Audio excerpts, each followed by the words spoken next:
Слава нашим доблестным вооруженным силам! За Россию! За победу! Ура!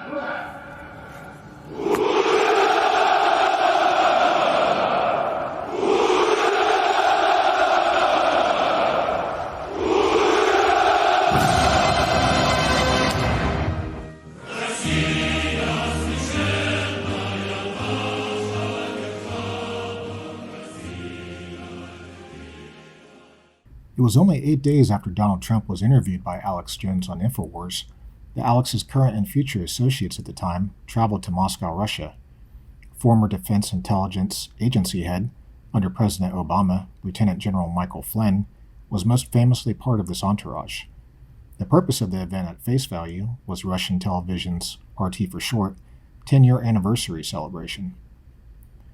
RT put on a conference as well as an associated dinner, and the event was famous not because of RT's 10-year anniversary. It was because Michael Flynn was paid $45,000 in fees for speaking at the event, where his son traveled with him, and more importantly, because he dined next to Russian President Vladimir Putin, as well as former FSB director and Russian Minister of Defense Sergei Ivanov. Interestingly, and we will properly discuss Alexander Dugin later, it is worth mentioning Dugin is associated with Ivanov. Ivanov and Vladimir Yakunin sit on the board of trustees for the Center for National Glory of Russia, which organizes the Travelers to Rhodes group. Both men were also working with, in some degree, with the Council on Foreign Relations, which Dugin hints in his last War of the World Island was a double game sanctioned by Putin. Dugin also identified Ivanov as someone along with the Army and GRU that would advance Eurasian geopolitical objectives versus the CFR Atlantist objectives, which had active supporters in Russia. Months before Flynn was in Moscow, Major General Vallely was there as well. However, his purpose was arranging a meeting between Trump and Putin at the future G20 meeting in 2017. Vallely is a friend of Flynn's, Jerome Corsi, who is a CMP member, and former Washington bureau chief for InfoWars. Corsi aided Jones substantially in pushing the QAnon psychological operation on Americans.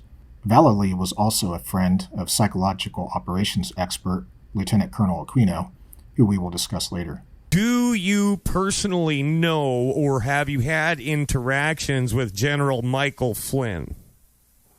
Yes. You guys know each other pretty well? Fairly well.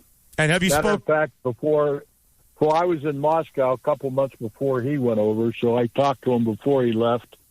And then when he left to go over there and go to the 10th banquet of Russia, RT, Russian television, and he sat with Putin.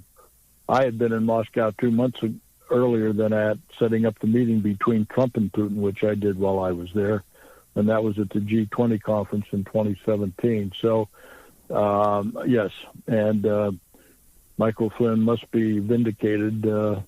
He was one of the individuals that the deep state attacked first, as you remember. I know Dr. Jerome Corsi as well, and they really railroaded him. I mean, he was looking at, he would have basically died in jail unless he lied about the president was the deal, basically. And we all know that even if he did, they still would have rolled on him. Yeah, I know Jerry. I've done a lot of articles with him. Going back a couple more years, Flynn was the first DIA director to be invited to Russian military intelligence headquarters, and in 2013 he participated in a 4-day leadership development program and met GRU director Igor Sergun. Naturally, we might ask, what does a 3-star intelligence general have to learn about leadership from Russian military intelligence? I don't claim to know what the purpose of the meeting really was, but I believe there is reason to question it wasn't really about leadership, like a corporate leadership conference Cisco or HP would put on, for example. Not even corporate conferences are what they say. It is about making connections and climbing the ladder. Flynn has many interesting connections. Alex Jones would meet him in person before January 6th, and their first public meeting was an awkward exchange. Patrick Byrne was there too with Flynn. Like Flynn had told Alex he wanted no public appearances with him, as if it would foil some plan.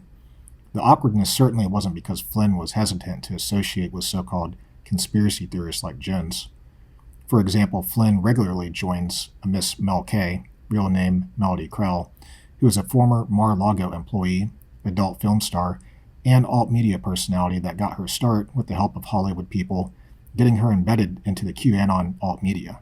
That said, Flynn would go on to give Alex an interview on January 5th, where Flynn was saying the president had the power to overrule the courts in the interest of national security. Crazy day, huh?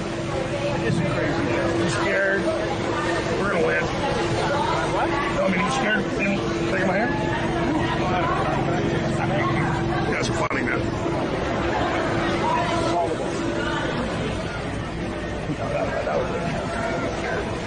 This is January 5th, the night of we're about to go into another one of these constitutional dates, January 6th tomorrow, and we still don't have an outcome for the. I have actually been part of taking over countries. Everybody in this country, everybody in the world knows that this election on the 3rd of November was a total ripoff. It was a fraudulent election. We have had foreign interference from multiple countries. I'll rattle them off here if you want to get into that. And Donald Trump was the clear winner. For the next 4 days after the 3rd of November, from about the 4th through the 7th, 8th of November, they just started stuffing the ballot boxes, and everybody knows it, and they got caught. They got caught with their hands in the proverbial cookie jar, so that's where we are. Gotta go. We'll finish this up, General Flynn. This is an amazing interview. 3 branches, co-equal, legislative. Okay, so let's talk about that, because I know the direction you're going to go. Well, my point is, this is super important. We have 3 co-equal branches of government, okay? But if you read the Constitution, there's one person that gets voted on by the majority of people in this country. President. That's the President of the United States. He's the leader. When the President puts his hand on the Bible, when he takes his oath of office, there's only one person in this country that takes that oath of office. I've taken. No, I agree. It's not a unitary executive. The president has like 1% above it. The president of the United States. So you have 3 co-equal branches, but the president is actually he's not a branch. He is a person voted on by the majority of this country, and it's not by happenstance that the oath of office that the President of the United States takes, if you go back and you look at the Founding Fathers and the arguments that they had, actually, and for those that want to dig into it, it's Federalist Paper number 73. And you look at it as to why they chose those words. Because the President of the United States has a responsibility to protect the Constitution. Everybody else can scream about it. The courts can say, we're not going to do anything about it, like the Supreme Court did. But the President has the responsibility, the duty, and the authority to act, and it's above the others because there's something called national security. Alex talked about Flynn much earlier than 2020. In 2017, during an interview with Dugan, Alex mentioned Flynn, saying Flynn said Russia wants to work with the United States. Even earlier, he was speaking with Michael Maloof about Flynn, where in the same interview, Maloof names Vallely as a contact. And Jones mentions the name Lieutenant General McInerney, which is an interesting tidbit because in the final days of the Trump presidency, Alex claimed something along the lines of he didn't know McInerney and derided him as an old, senile general. This was in the context of a viral video going around with McInerney claiming such things as special operations took Pelosi's laptop. Why would Jones say such things about McInerney when he knows of him? My guess is it had something to do with the plan to keep Trump in power collapsing and Alex lashing out at these old generals and their inability to carry out their plans Alex was in on. I have no solid proof of that. It's just an educated guess based on the research I've accumulated so far. And then we started working with Russia. We first reported it 4.5 years ago. People didn't believe it. Now it's mainstream news. And so General Flynn and others are saying Russia wants to work with us. They're not a threat. Let's destroy the EU. It's unelected. It's evil. Let's free Europe. Let's have a bunch of trade. Let's get China under control. And let's actually have real peace. Now, we'll still have our militaries. We'll still have issues. I'm sure we'll still have problems. But we're not going to try to conquer Russia or vice versa. This is ridiculous. The globalists are attacking all our countries, trying to make us all poor. Let's get them off our back. In September, General Thomas McInerney admitted the United States helped build ISIS as a result of the Obama administration's backing some of the wrong people. Go back to Iraq. And that's General Michael T. Flynn, another general, basically saying the same thing. At the same RT conference as Flynn was Charles Bousman. He was on a panel discussion titled InfoWar, Will There Be a Winner? Next up, we have Charles Bousman. He is from Russia Insider, and come up. Russia Insider, to put it lightly, Charles has basically dedicated his life to fighting misinformation, especially in terms of Russia and the US. And I think that will come up, of course, in the conversation we're about to have. Balzman founded the news website Russia Insider in 2014, the same year Russia invaded Ukraine's Crimea. At one point, he asked Putin oligarch and associate of Dugin, Alexander Malafy, for money. Balzman's Russia Insider publishes Dugin's articles, as well as InfoWars Fourth Hour host Jay Dyer's articles via Balzman's Russia Faith website. Russia Insider also features Russian Foreign Intelligence-directed Strategic Culture Foundation articles. The U.S. State Department identified SCF as being tasked by SVR in an official report back in August 2020. A short aside on this, 21st Century Mind Wars has conducted independent research on SCF and found that InfoWars employees and hosts such as Alex Jones, Paul Joseph Watson, Greg Reese, and Jay Dyer had relationships with SCF, as well as other Russian intelligence-run disinformation news websites like globalresearch.ca. Alex, Paul, and Jay Dyer would distance themselves from these organizations. However, Greg Reese is still using SCF articles in his reports for InfoWars, and in one specific instance, over 500,000 Americans viewed a report he did on Putin with SCF material. That report focused on Oliver Stone's documentary on Putin, and interestingly, at the RT conference on the same panel as Balzman, was Stone business associate Peter Kuznick. And then we have Peter Kuznick. He, of course, together with filmmaker Oliver Stone, co-authored the Showtime documentary film series and a book also titled The Untold History of the United States. People of the West are being told that Putin is so bad that nuclear war is a reasonable option to get rid of him. And if you think this may be true, I urge you first to take the time to watch Oliver Stone's interview with Vladimir Putin and see for yourself if this one man is worth starting a war over. The mainstream talking point is that Vladimir Putin is a killer because he was in the KGB. But what they won't tell you is that he resigned from the KGB because he did not agree with their methods. He described communism as a blind alley, far away from the mainstream of civilization. He is a patriot of old Russia, the 1,000-year melting pot of many cultures, and for his entire leadership has sought peace with NATO. In 2012, the U.S. State Department openly meddled in Russia's elections, and in 2014, they orchestrated a violent overthrow of the Ukrainian government in plain view. Reporting for InfoWars, this is Greg Reese. Reese is using Russian foreign intelligence disinformation on Americans 2 years after the State Department report came out. 21st Century Mind Wars has contacted him about this and received no reply. We have also contacted the State Department as well and also received no reply. Other government agencies have been notified and no response as well.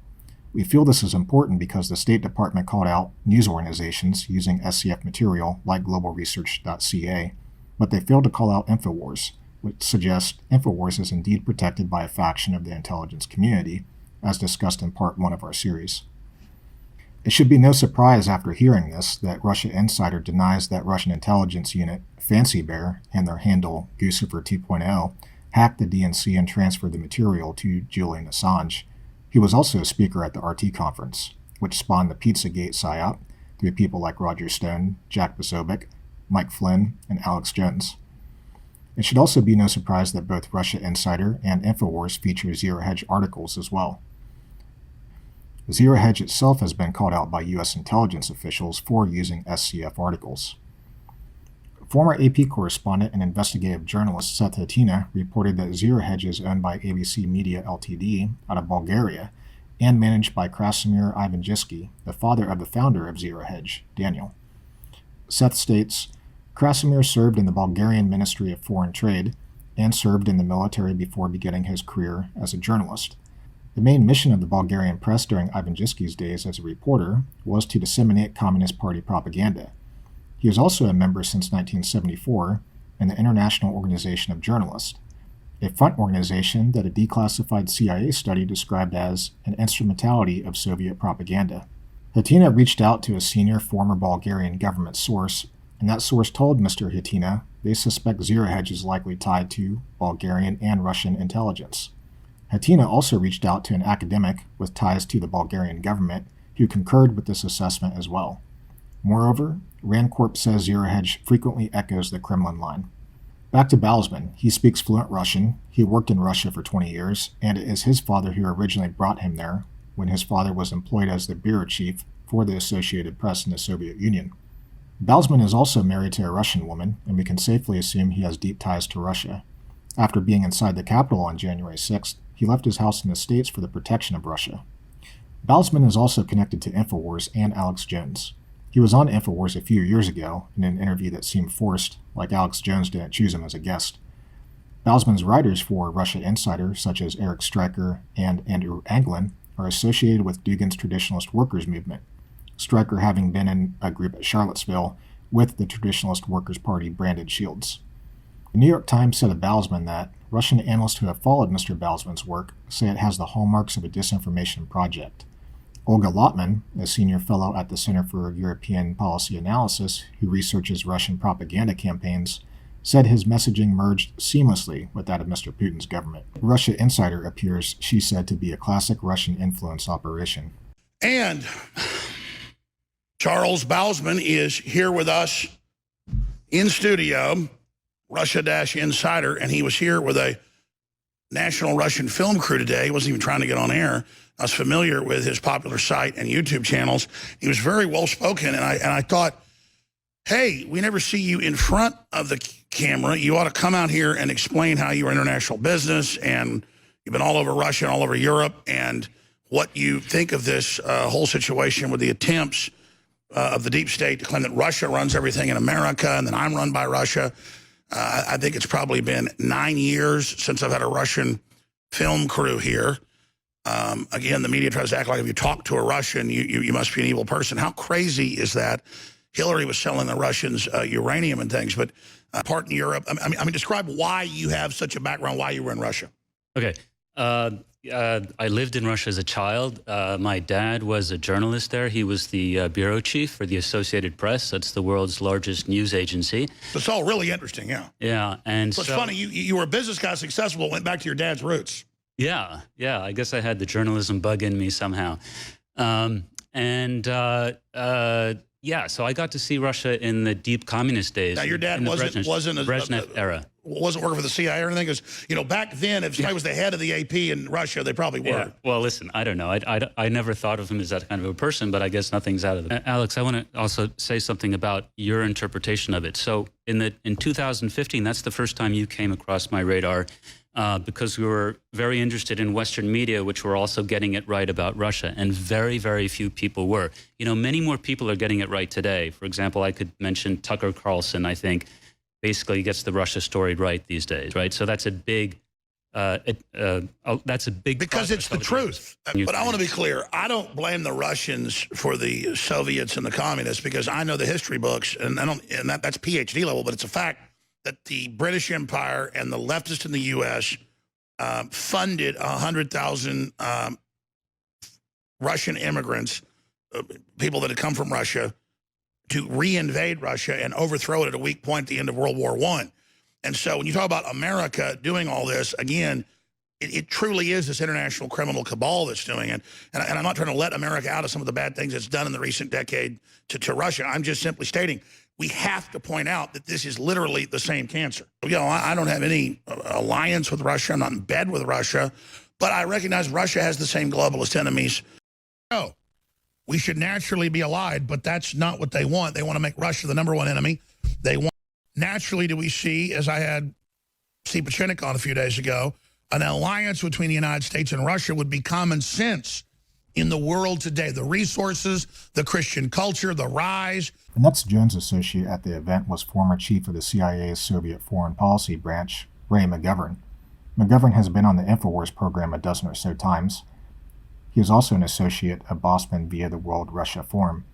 McGovern helped create Veteran Intelligence Professionals for Sanity, or VIPS for short, which is filled with other retired CIA and NSA associates of Jones, like William Binney. McGovern's connections are very interesting, such as Unity 4J, and they will be covered more in another section.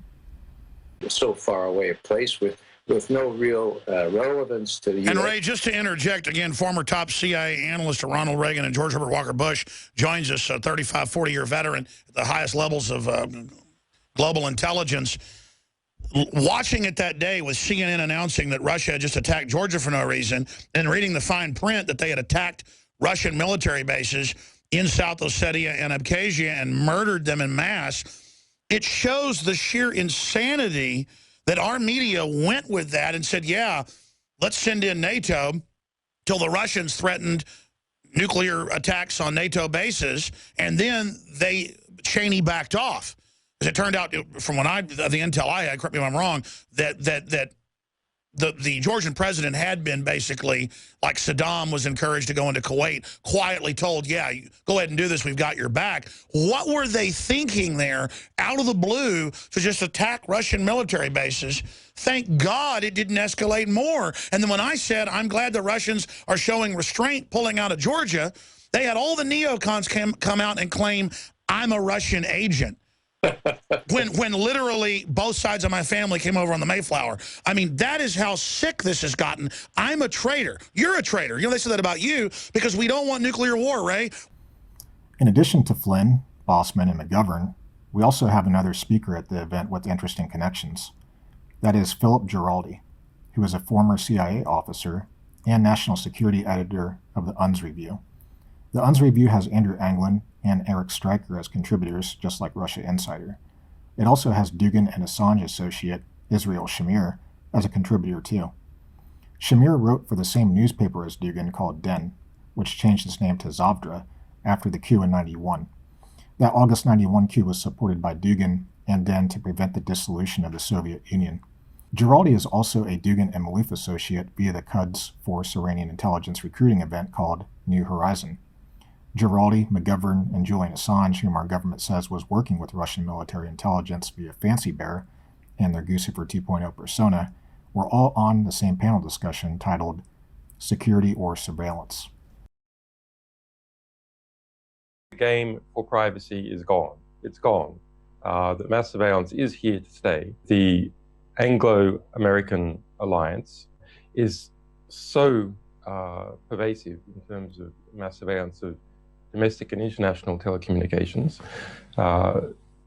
that while some experts can achieve practical privacy for themselves for a limited number of operations, and terrorists are experts, that it's gone for the rest of the population. Going back to Flynn, during his Q&A session, which was after his discussion with RT host Sophie, he called on Alex's friend's wife, Stacey Herbert. Stacey's husband is Max Kaiser, and both co-hosted a program on RT together, which was canceled after Russia's latest Ukraine invasion. Kaiser is an associate of Putin, and he had relayed a simple message from Putin to Alex before.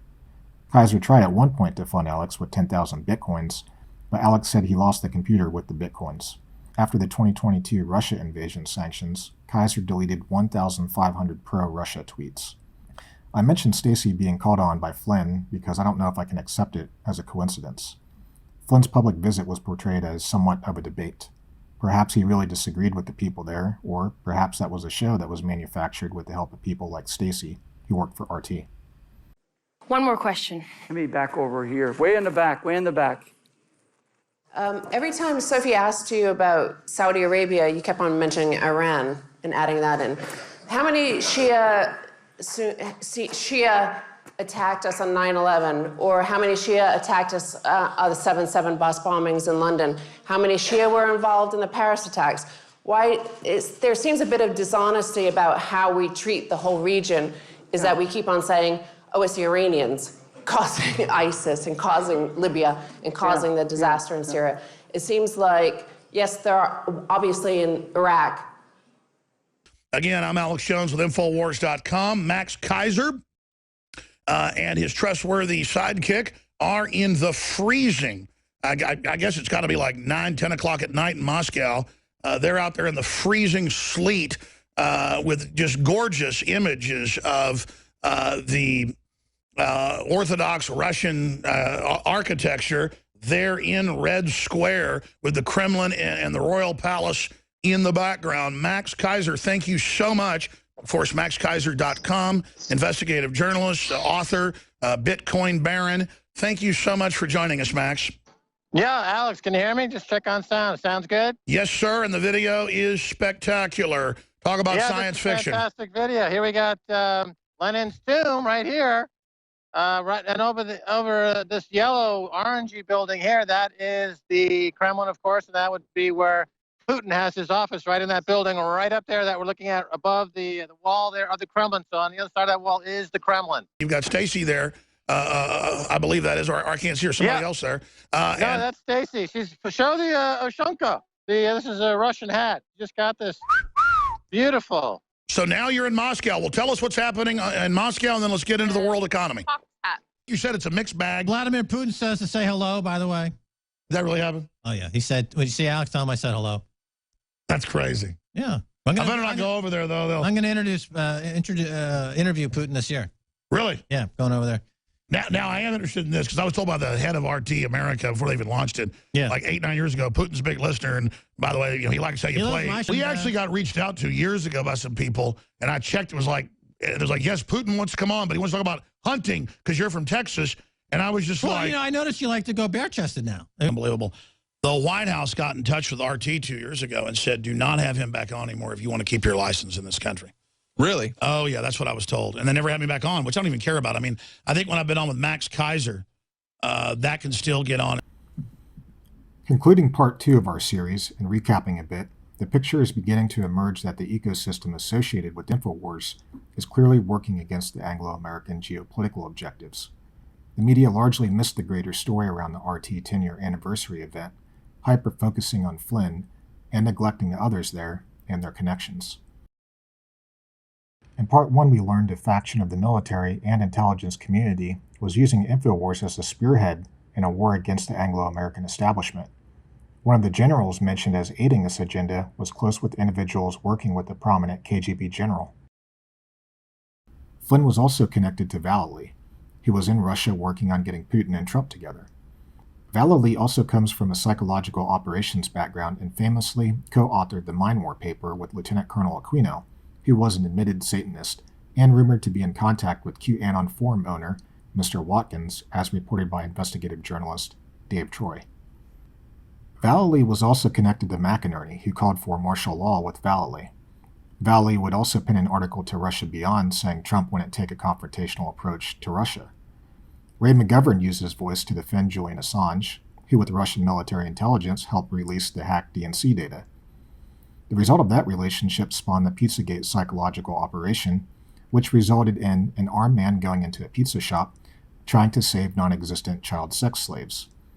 The Victim Impact Assessment report mentioned InfoWars, yet the PSYOP perpetrators remained free and unpunished. Giraldi also defended Assange, writing for Russia Insider that the GRU didn't hack the DNC. Balzman republishes McGovern, Dugan, Giraldi, Jones, Dyer, and others because they all support Russia's geopolitics. Giraldi with Malouf both attend the New Horizon event in Iran, which our DOJ has warned about being an Iranian intelligence recruiting event. They do this because Dugan states Russia's goal is to include Iran in a Eurasian alliance to get access to warm water ports. Stacy Kaiser also defended Iran at the RT conference in congruence with this goal, and both her and Max Kaiser are connected to InfoWars. There are more relationships to explore here, and those will be covered in a future installment. The important point is, Alex Jones and his associates have made it clear they are fighting the globalists, and Russia has the same enemy as they do. Less often do we hear who the globalists are, but Jones said in the 2008 RT interview, they are the Anglo-American establishment, just like Assange says. They won't quite say the United States is the enemy because that would be treason, and they know how to walk a fine line. But in the world of geopolitics, where the game is admittedly zero-sum, as mentioned by Dugan and Brzezinski, you are either supporting the Western powers or the Eastern powers, the former dominated by the United States, and the latter by Russia and China. A loss by one is a gain by another.